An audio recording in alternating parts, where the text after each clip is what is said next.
I think in pictures. Ideas just float around in the ether and you just have to grab them.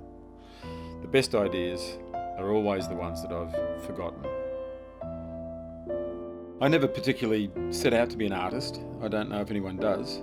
Possibly I think you just are an artist.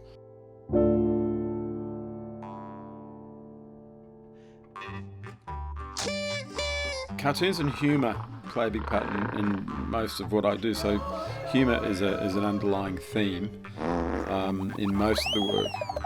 The great lateral thinker Edward de Bono says that his favourite thinkers are cartoonists, and that sits well with me. A sense of humour is a secret weapon. It's the basis of humility. It's all-powerful. It's unpredictable, and it saves us from the mundane and the boring, and it keeps us real.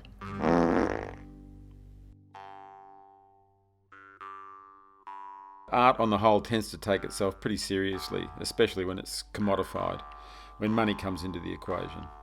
So the tongue-in-cheek in my work is important to me to maintain. So I'm inevitably confused and remain hard to categorise, and I'm torn when introducing myself. What am I? Who am I? An artist? A cartoonist? Illustrator? Visual artist? Graphic artist? Pool attendant? All of the above. I think of myself as a glorified labourer, and the tool of my trade is my pencil and my brush, and an ability to dig my way into and then out of a hole and get a thought down, and hopefully communicate something to someone else. My first real gig as a job was for the National Parks and Wildlife Service in Queensland, and I fluked a nice job there with some cartoons that I'd done with an environmental theme.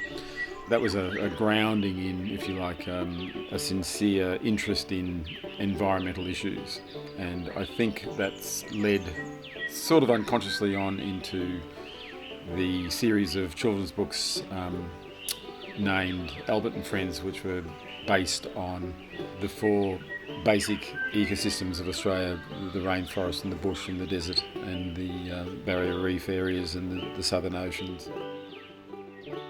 The illustrations from these books have remained firm favourites and even decorate the walls of hospitals, brightening the corridors of children's wards and emergency rooms.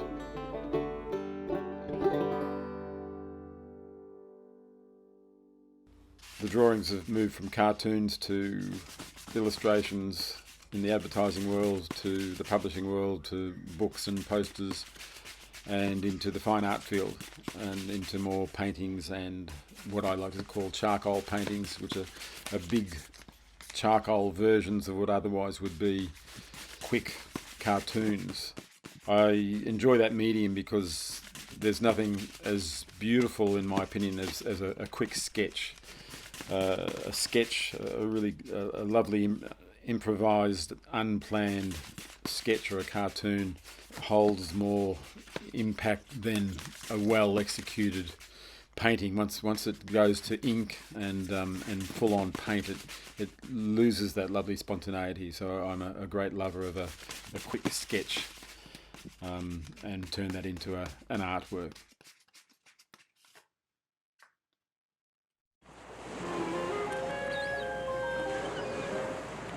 My favourite quote is a William Blake quote, which kind of connects with the fool that persists with his folly will become wise.